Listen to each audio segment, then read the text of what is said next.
Welcome back to episode 3 of Semi-Professional Bike Checks, where the mistakes make the ride better. Today we're going to be jumping into one of my most favorite bikes, the Canyon Spectral ONfly. Rolling in smooth, yeah, she's ready to ride. Samantha Soriano got that style and that pride. Semi-pro bike check, let's break it all down. Canyon dialed in, best setup in town.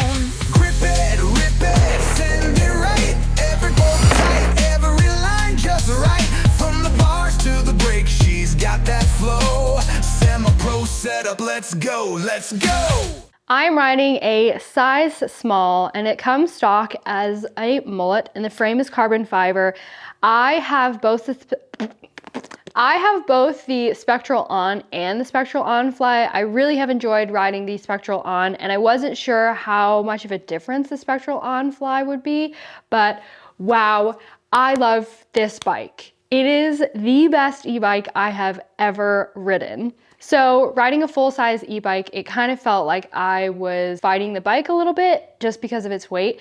But when I jumped on this for the first time, it honestly and truly feels just like a trail bike, with the added bonus and assist of the TQ motor. I was genuinely so impressed by how playful and how easy it was for me to maneuver the bike, and I was super impressed with how long the battery life of the motor was. Even though it is a lightweight e-bike, it still has a super good battery life. I like riding this bike more than my full power one. I am pretty slow when it comes to climbing. I have 100% lost my XC legs, but I love being able to ride this and still feeling like I'm getting a good workout and I'm being able to outride how long I would on a normal analog bike. All of the Spectral ONflies come stock with the KISS system. I have mine set to the lowest setting. I originally thought that I really wouldn't like the KISS system at all, but I've been very pleasantly surprised.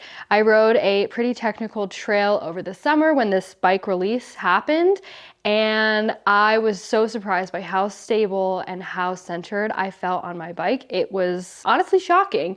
So I am now a big fan of the KISS system and have enjoyed it having on my bike. We got the Marzo, my beats off. Marzo suspension. We got Super Z mention. Jumping into suspension, I am running the Marzo Super Z. This is 160 millimeters of travel. I'm running 53 PSI and running just the stock volume spacers. I have no idea how many are in there, but whatever stock.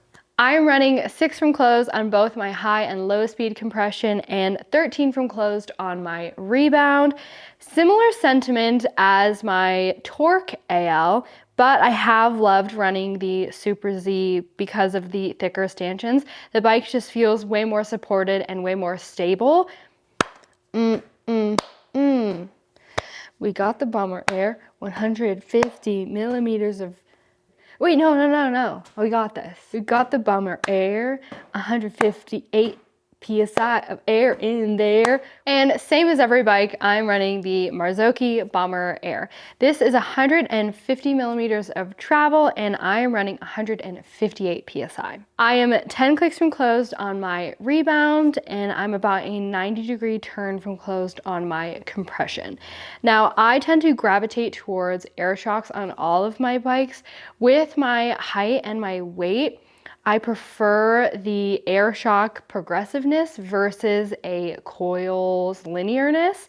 So hence why all of my bikes have air shocks. And moving into my cockpit, I am running the Raceface Aero bars. I'm pretty new to running carbon bars, so I didn't know what exactly they would feel like. I was just told before we filmed this clip that these have the Raceface GL tune and they're very compliant. But what I really would say is they were amazing and my hands didn't hurt. And I felt like my arms felt a lot better when I was riding. So they were great. Double thumbs up. I'm running the Raceface Turbine stem at 32 millimeter length, and I'm running about an inch of spacers under my stem. Common theme through all of these episodes is that I run more spacers under my stem to help bring the bars closer, to make me feel like I have more control over the front end, especially with this bike being a mullet. Same as always, I'm running the Race Face Chester grips. I have silver grip clamps for this one, and I'm running size small, as always. And rounding out my cockpit setup, I am running the Shimano XT brakes.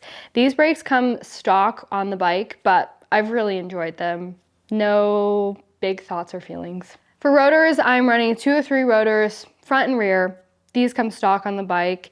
I have no idea what kind of pads there are in there, but they work and they make sure that I'm stopping. I don't think I've ever been more excited to move on to wheels, but I'm running the Race Face Arc rims laced to a Race Face Vault hub. I built these wheels, and what I like about them most is that I built them correctly and they didn't explode on my first ride. So double wins for me. These wheels have been great, and it was a really fun project to learn how to lace a wheel. You can check that out on my TikTok with my Mechanic in the Making series, but I've been super stoked with these so far. And mounted to my Race Face wheels, I am running same old Continental Kryptotal tires. I am running a Kryptotal front in the Enduro casing in the soft compound. I'm running this tire setup, I think, on 3 bikes. I really enjoyed it so far. It feels great on the e-bike. And I'm running the same tire combination for the front. I run about 23 PSI in the front and 25 in the rear on my e-bike as well. Jumping straight into drivetrain, I am running a Shimano XT derailleur, which, like we learned on the first episode, always make sure that your clutch is on. And a Shimano cassette. I'm running the FSA cranks that come stock on this. They do come stock at 170.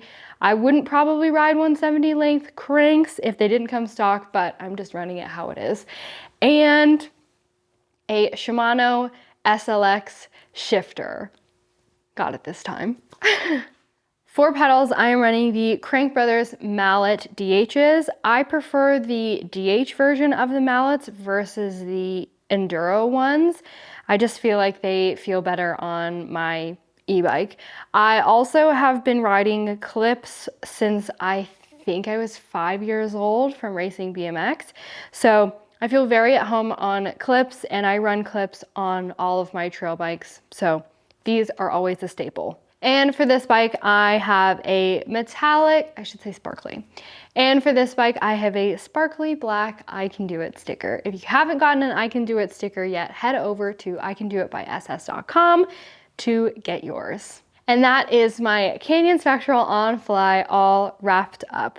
For someone who has come to hate pedaling, this bike has absolutely cemented itself on my top 3 all-time favorite bikes. Thank you so much for tuning into this episode. I hope you all have been enjoying the series so far. And remember, mistakes make the ride better, and we'll see you next time. You already know Samantha's bike check. Let's go.